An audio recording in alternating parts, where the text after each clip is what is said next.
Assalamualaikum warahmatullahi wabarakatuh.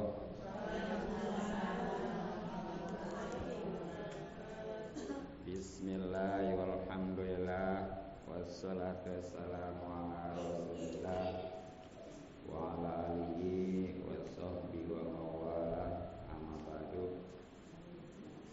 Jemaah majelis taklim yang mudah-mudahan kita semua selalu dimuliakan dan diberikan taufik serta hidayah atau petunjuk dari Allah Subhanahu wa taala. Mudah-mudahan pengguna kita dirahmati dan diberkati serta diridhoi oleh Allah Subhanahu wa taala, juga mendapatkan pahala yang besar dan keuntungan yang banyak dunia, lebih-lebih akhirat. Amin ya rabbal alamin. Terutama pahala dan keuntungan silaturahmi, mudah-mudahan rezeki kita dimudahkan dan dibanyakan serta dibarokahkan, umur kita dipanjangkan dalam keadaan sehat dan batin, dan dengan pembacaan Ratibul Hajat mudah-mudahan Allah Subhanahu wa taala selalu melindungi kita baik diri, keluarga, harta, terutama iman dan Islam. Terlebih lagi pahala dan keuntungan ngaji yang memang hukumnya wajib, bahkan wajib ain. Artinya siapa yang ngaji insyaallah mendapatkan pahala yang besar. Tapi yang tidak atau belum ngaji, alhamdulillah, tanpa disadari dia berdosa. Maka dari itu mari kita kembali kaji kitabnya yang punya dan bawa kitabnya halaman 46 masih ya. Sekali lagi halaman 46. Di terakhir tuh barisan ke bawah, di ujung barisan ada mulaziman lil ibadat. Nah, mari kita baca sama-sama. Ini paling satu juga sama ya, karena walaupun sedikit salah paham ya. Biarin tamat kapan aja. Qala al-musannif rahimahullah ta'ala wa nafa'ana bil ulumi wa madana bi asrari amin ya rabbal alamin. Bismillahirrahmanirrahim. A'udzubillahi minasyaitonir rajim. Bismillahirrahmanirrahim. Alhamdulillahi rabbil alamin arrahmanir rahim iyyaka na'budu wa iyyaka nasta'in ihdinas siratal mustaqim siratal ladzina an'amta 'alaihim ghairil maghdubi 'alaihim waladdallin. Bismillahirrahmanirrahim. Mulaziman, netepan. Sebenarnya mah sempurnanya anu netepan. Jadi kalau bahasa Indonesia sifat, kalau istilah awam namanya sifat. Kalau bahasa Indonesia ya. Kalau bahasa namanya sifat. Lil ibadati, karena ibadat. Ibadah ini sesuatu yang biasanya tidak sesuai dengan keinginan kita. Pengennya mah kayak gini tidur ya. Tapi karena ada iman, alhamdulillah kita bisa nahan, bisa maksain untuk ngaji. Ya udah segitu aja dulu ya. Nah, itu tadi bahasa Sundanya netepan karena ibadat. Kalau bahasa Indonesianya melanggengkan atau terus-terusan di dalam ibadah. Dan insya Allah kalau memang pakai ilmu mah urusan dunia juga jadi ibadah gitu. Tapi kalau nggak pakai ilmu mah urusan agama juga itu nggak ada apa-apanya, bahkan alhamdulillah bisa dihisab nanti. Nah ini masih tentang sifat-sifat yang harus menghiasi bahkan dimiliki oleh setiap mukmin baik laki-laki maupun perempuan, yaitu menetapi pada ibadah atau kebaikan.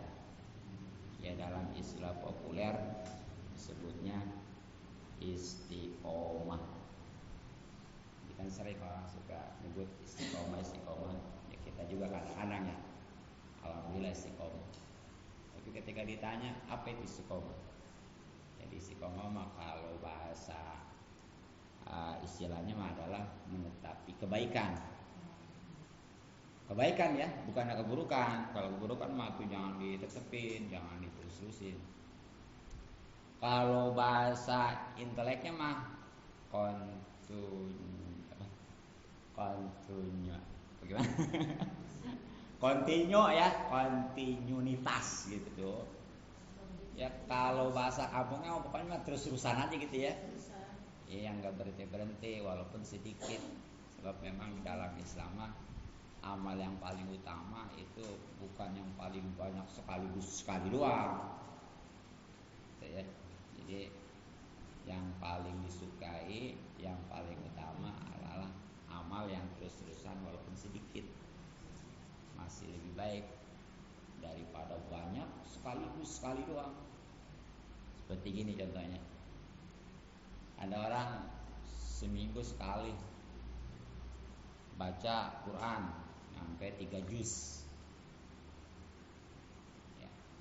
Nah, tapi sekali aja seminggu tuh. Sementara nih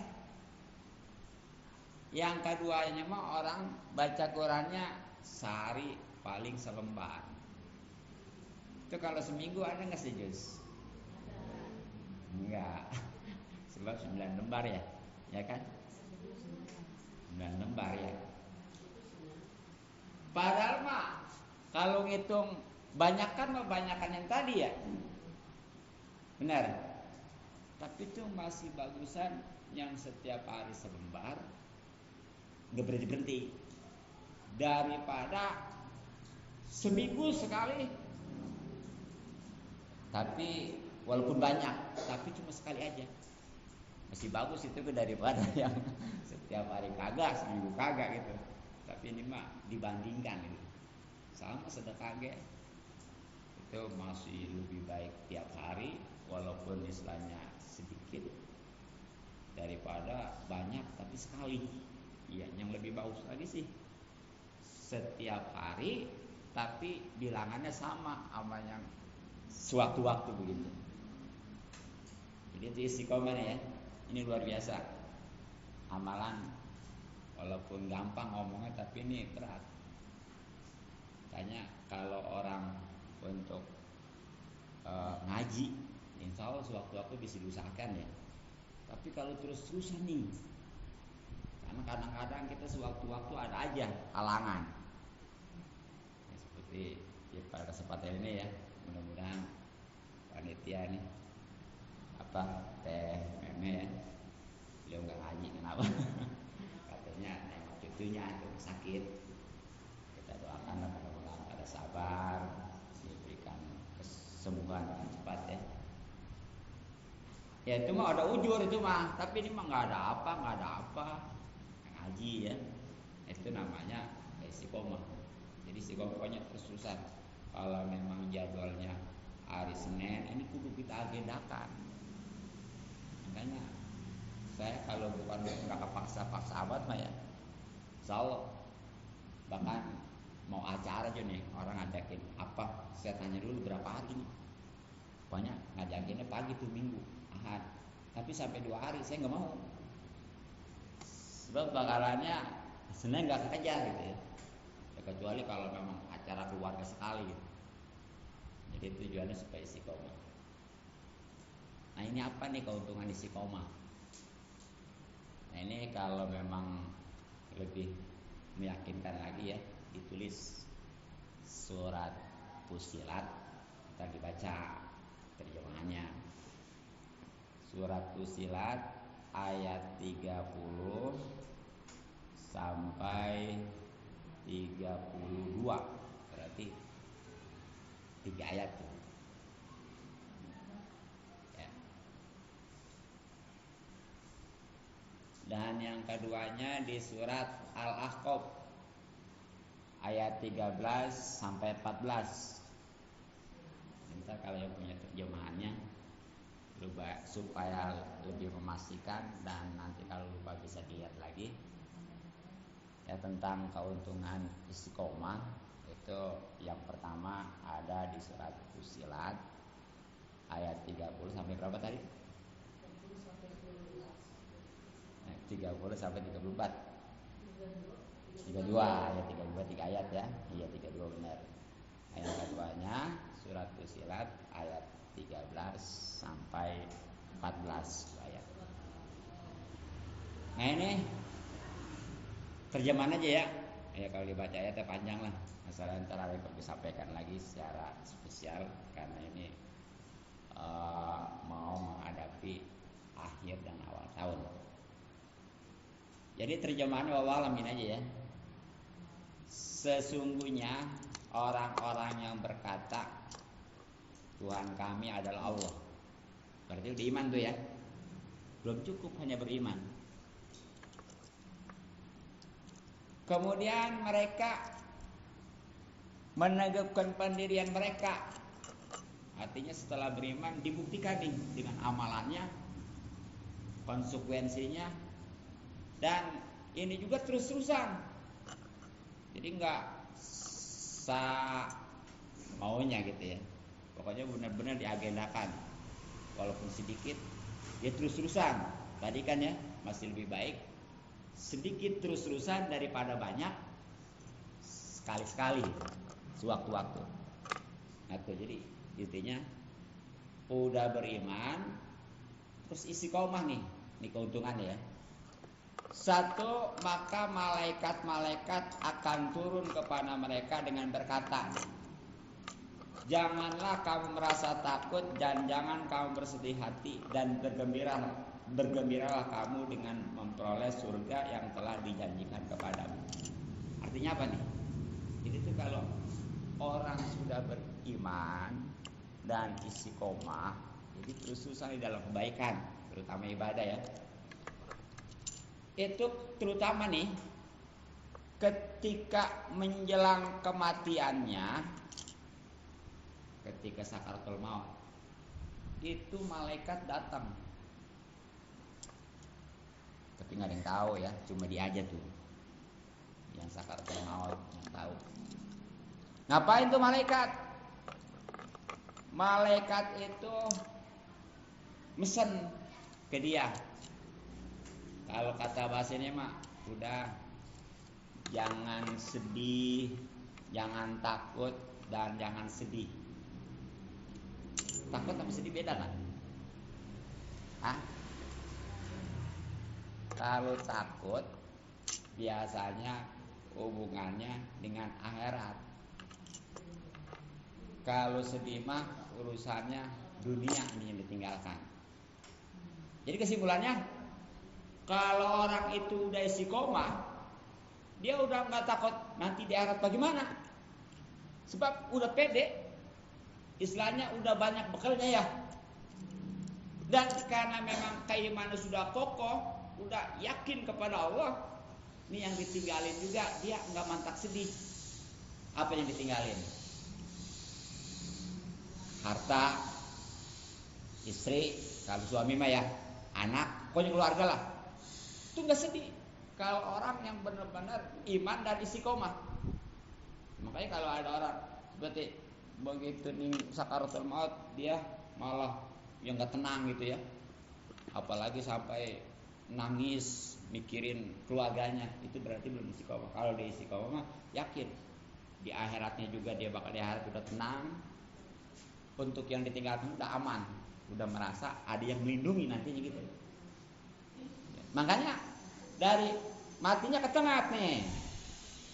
Kalau yang istiqomah mah insya Allah karena husnul khotimah senyum. Tuh kelihatannya gitu. Kan orang walaupun lagi sakit-sakit gimana juga, kalau memang dikasih gambar gembira, senang ya. Apalagi di sini tadi malaikat itu bukan aja mesen jangan takut, jangan sedih, tapi tuh malaikat disuruh ngasih gambar gembira, ya, kabar untuk orang yang sakaratul maut yang waktu di dunianya itu istiqomah, apa? Surga. Tuh kalau udah digambar surga, udah dibayangin, udah liatin, bagaimana sih, bagaimana, udah. Jadi sakitnya sakaratul maut yang katanya itu seperti disesel hidup-hidup, bahkan seperti 300 tebasan pedang, itu nggak ada rasanya. Kalau memang udah kebayangnya apa? Surga. Ya kayak kita nih, walaupun istilahnya payah-payah juga, susah-susah juga ya. Kalau demi kesenangan bukan nggak apa namanya, nggak ngaruh gitu ya, nggak kerasa lah gitu. Tuh makanya jangan aneh kalau orang tuh orang kerjanya rajin amat, siang malam gitu ya. Nah apa dia tujuannya? Pengen kaya, apalagi bukan kaya, dia puas walaupun susah payah. Nah sama nih kematian walaupun sangat rasanya itu luar biasa, tapi karena sudah dikasih gambar, sudah dikasih berita bahwa dia bakal masuk surga, itu nggak kerasa. Itu ya. Nah, memang itu udah dijanjikan tuh bagi orang-orang yang istiqomah tadi. Kemudian kenapa tadi orang itu nggak usah takut dan nggak usah sedih? Ya nggak usah takutnya mah karena tadi udah dikasih kabar gembira ya berupa surga. Udah ada jaminan dah orang yang istiqomah akan masuk surga. Nah kemudian kenapa nggak usah sedih nih? Apa yang ditinggalkan harta, istri atau suami, anak atau keluarga lah. Nah dia kata nih, kamilah pelindung-pelindungmu yang terjemahannya ya, kehidupan dunia dan akhirat. Tuh, jadi karena kita ini malaikat itu udah siap nih bakal melindungi, bakal menjaga hartanya, anaknya, istrinya, keluarganya, dan apa yang ditinggalkan. Jadi udah nggak ada sedih lagi, udah nggak ada khawatir lagi, udah tenang aja gitu. Udah kalau bahasa kampungnya apa? Nggak melang lagi ya? Apa melang? Anak-anak melang. Aduh kalau saya mati bagaimana nanti nih ya?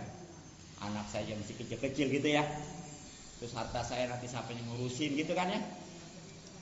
Itu kalau orang istiqomah udah enggak. Tuh. Ya bahkan nih yang lebih mengembirakan nanti ya karena orang yang masuk surga udah pasti itu akan memperoleh apa yang diinginkan dan apa yang diminta. Di sana mah nggak perlu diminta, hanya baru geretak aja dia sudah datang. Ini umpamanya nih ya, kita lagi diam nih tiba-tiba, aduh pengen makan apa? Bakso. Klik gitu lah. Ada bakso? Ya? Iya. Loh pengen durian nih, pling nih langsung datang. Pokoknya pengen apa aja, di hati doang gitu ya. Hanya baru kita truk, nggak usah minta. Di dunia mah kita nih ya, seandainya punya duit aja, kudu beli, bener nggak? Duit juga kudu dicari. Terus kalau nggak punya duit mah apalagi kudu minta ya, belum tentu dikasih, bener? Itu di dunia begitu. Di akhirat mana nanti tinggal udah. Kalau ingat gini kayaknya udah pengen kesana aja. Tapi syaratnya kudu mati dulu. Nah gitu. Nah itulah memang bagi penghuni-penghuni surga ya di ayat 32 itu sebagai penghormatan dari Allah tuh yang Maha Pengampun lagi Maha Penyayang tuh ya. Karena benar-benar orang itu bukan hanya sebatas ibadah, tapi istiqomah. Jadi istiqomah mah di atas ibadah. Orang ibadah belum tentu istiqomah. Kalau istiqomah udah pasti ibadah. Sebab kan yang namanya ibadah mah sewaktu-waktu aja. Kalau lagi mau ya, kalau enggak mah ya udah. Tapi kalau istiqomah terus tuh. Walaupun istilahnya sedikit ya. Nah, kemudian di dalam surat Al-Aqabnya bahkan nih hampir sama sih tadi. Ya, yang pertamanya pesan dari malaikat itu jangan takut, jangan sedih. Ya, takut tentang akhirat, sedih apa yang ditinggalkan. Nah, secara khususnya nih di surat Al-Ahqaf ayat 14-nya ini ulaika ashabul jannati hum fiha ashabul jannati khalidina fiha ya. Jadi dia itu udah jelas jadi penghuni. Orang kalau udah masuk surga mah udah nggak bakal keluar lagi. Kan kalau masuk neraka mah kebagi dua ya. Ada yang permanen, ada yang keluar lagi. Kalau yang permanen itu yang selamanya namanya penghuni. Itu yang nggak ada imanan sama sekali. Tapi kalau yang ada imannya, insya Allah walaupun masuk neraka juga suatu waktu dikeluarin lagi. Tapi jangan mentang-mentang lah, yang penting dikeluarin lagi nih dari neraka. Neraka itu paling rendahnya disiksanya ya, itu dipakein sendal, kepala nggak golak, mendidih. Coba. Ini yang bagus banget tuh, kita begitu masuk surga udah nggak masuk neraka lagi tuh. Yang gimana nih? Nih, kalau yang begitu ditimbang amalnya itu lebih banyak amal kebaikan, itu udah aman tuh. Kalau masih banyak amal kejelekan lebih berat. Nah itu tadi tuh, tergantung apakah nih kotorannya banyak atau makin lama gitu ya. Ya logikanya pendekatannya kayak kita pakaian aja tuh. Kalau kotoran sedikit mah ya bentar nyucinya ya, cukup dirinso, disabunin. Tapi kalau nodanya membantu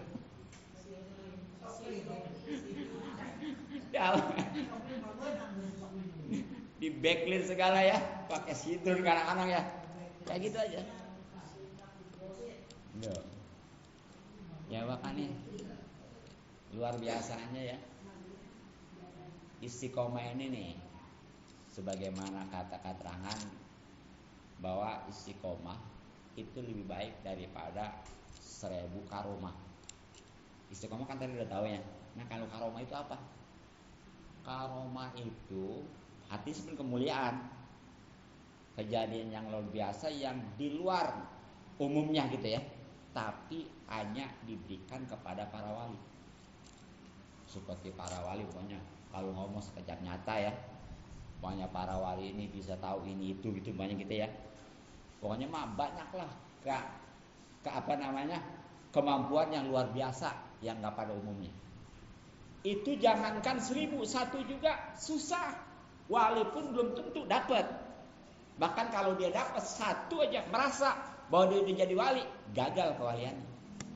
Tapi ternyata nih dengan istiqomah kita, apakah istiqomahnya ngaji, terutama ya teman ya, apakah istiqomahnya umpamanya sholat, puasa dan lain sebagainya, pokoknya yang namanya kebaikan dan ibadah aja, itu ternyata bukan aja dapat satu, tapi lebih baik daripada 1000 kali. Makanya udah kita kalau ibadah nih, udahlah jangan ngarepin apa namanya, apa balasan ini itu, udah ibadah terus saja. Ya bahkan memang nih syarat istiqomah itu kudu ikhlas. Jadi orang kalau nggak ikhlas mah nggak bisa istiqomah, hitung-hitungan. Contoh, pokoknya nih ya kayaknya ya kayak guru ngaji aja nih. Kalau umpamanya nggak ikhlas, itu paling ketika muridnya banyak datang, jalan pengajian terus. Tapi kalau gila sedikit, lah katanya dia ini mah nggak puas, udah itu nggak ikhlas, nggak bakal bisa istiqomah. Yang ngaji juga sama, kalau tujuannya karena Allah mah dia pokoknya mah ikhlas, insya Allah. Nah, tapi kalau memang lah ngaji nggak dapat apa-apa katanya gitu, nggak ikhlas, nggak bakal nahan, nggak bakal bisa istiqomah. Gitu ya. Dan nih luar biasanya, rupanya nih kalau kita istiqomah mah, yang suatu waktu nih kita nggak bisa, itu tetap dicatat pahala. Contoh gini nih, ibu biasa ngaji atau ibu biasa sholat sunnah tapi ya. Nah karena suatu ketika dia sakit nggak bisa ngaji, terus sholat sunnah juga nggak bisa. Biasanya di waktu sehat mah dia, atau waktu mudanya ya, sholat sunnah dikerjain, ngaji nggak pernah ketinggalan. Nah sekarang mah karena sudah tua, paling sholat wajib doang tuh. Ya, kalau sholat wajib jangan ditinggalin. Tuh walaupun udah nggak dikerjain, sholat sunat tuh, karena dia udah tua, karena memang sakit, itu tetap dapat pahala. Makanya sekarang nih mumpung muda, mumpung gagah, ya manfaatin. Jadi nanti ketika udah lemah, karena udah tua atau sakit, itu pahala terus ngalir. Paham nggak?